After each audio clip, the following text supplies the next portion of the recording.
தேர்தலுக்கு பின்னர் பாஜகவும் அதிமுகவும் மீண்டும் இணைந்து கொள்ளும் என்றும் வாக்குகளை பிரிப்பதுதான் இவ்விரு கட்சிகளின் நோக்கம் என்றும் மார்க்சிஸ்ட் கம்யூனிஸ்ட் கட்சியின் மாநில செயலாளர் கே பாலகிருஷ்ணன் குற்றம் சாட்டியுள்ளார். காங்கிரஸ் வேட்பாளர் கார்த்தி சிதம்பரத்தை ஆதரித்து காரைக்குடியில் உள்ள 5 விளக்கு பகுதியில் கே பாலகிருஷ்ணன் வாக்கு சேகரித்தார். அப்போது பேசிய அவர், சிவகங்கை பாஜக வேட்பாளர் தேவநாதன் 525 கோடி ரூபாய் ஊழல் புகாரில் சிக்கியிருப்பதால் களத்தில் இருப்பாரா அல்லது வழக்கில் சிக்கி வெளியேறுவாரா என்ற கேள்வி எழுந்துள்ளது என்றார். எடப்பாடி பழனிசாமி குறித்து கடுமையான விமர்சனங்களை முன்வைத்த அவர், தேர்தலுக்கு பின்னர் பாஜகவும் அதிமுகவும் இணைந்து கொள்ளும் என்று கே பாலகிருஷ்ணன் குறிப்பிட்டார். இன்னொரு பக்கம் பாவம் அதிமுக அது ஏதோ அனாதைகளை போல தனியாக அலைந்து கொண்டிருக்கிற ஒரு கூட்டணியை தான் பார்க்க முடிகிறது. எனவே அதிமுக பாஜக கூட்டணி சிதறுண்டு சின்னாபின்னமா போய் இருக்கிற சூழ்நிலையில் எல்லாரும் ஒன்னா இருக்கிற போதே நீங்கள் 19ஆம் ஆண்டு தேர்தலிலே ஒரே ஒரு தொகுதியிலே வெற்றி பெற்றீர்கள். எல்லாம் ஒன்னா இருக்கிற போது இப்போது பல்வேறு கூறுகளாக பிரிந்திருக்கிற போது அதுவே ஒரு செய்தியை சொல்லவில்லையா? 40 தொகுதியிலே நீங்கள் வெற்றி பெற முடியாது என்கிற செய்தியை அந்த கூட்டணி சிதைவே சொல்லவில்லையா உங்களுக்கு? 10 ஆண்டுகளாக ஆட்சி செய்த பிரதமர் மோடி இந்த நாட்டை பிச்சைக்கார நாடாக மாற்றியிருக்கிறார் என்று நாம் தமிழர் கட்சி ஒருங்கிணைப்பாளர் சீமான் விமர்சனம் செய்துள்ளார்.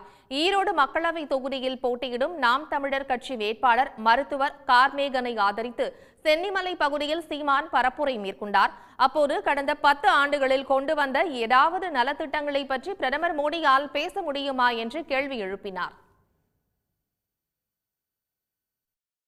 தினந்தோறும் மக்களை சந்திக்க முடியுமா? அவங்களால இப்படி நின்று நெருக்கமா பேச முடியுமா? ஒரு கேள்விக்கு பதில் இருக்கா? இன்றைக்கும் தெருவில் வந்து ஐயா மோடி டாட்டா தான் கட்டுறார், கையை கட்டுறார். வாய் திறந்து ஒரு வார்த்தை, இந்த நாடு எப்படிப்பட்ட நாடு, எப்படிப்பட்ட தலைவர்களை கொண்டிருந்த நாடு, நாசமாக்கினார்கள் இவர்கள். தஞ்சாவூர் மக்களவை தொகுதியில் போட்டியிடும் தேமுதிக வேட்பாளர் சிவனேசனை ஆதரித்து அந்த கட்சியின் பொதுச் செயலாளர் பிரேமலதா பட்டுக்கோட்டையில் பரப்புரை மேற்கொண்டார். துளசி கூட வாசம் மாறும், ஆனால் தவசி வார்த்தை மாறாது என்ற தனது கணவர் விஜயகாந்த் நடித்த படத்தின் வசனத்தை பேசி பிரேமலதா வாக்கு சேகரித்தார்.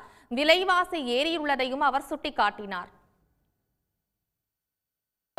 இந்த மண்ணின் மைந்தர் என் அன்பு சகோதரிகளே, இன்னைக்கு கடுமையான விலைவாசி உயர்ந்து போயிருக்கு. எல்லா பக்கமும் அந்த விலைவாசி உயர்வை கட்டுப்படுத்தி சட்டம் ஒழுங்கை சீர் பண்ணி பாலியல் வன்கொடுமை, பஸ் கட்டணம், பால் கட்டணம், மின் கட்டணம், கேஸ் சிலிண்டர், பெட்ரோல், டீசல், அரிசி எல்லா விலையும் உயர்ந்துச்சு.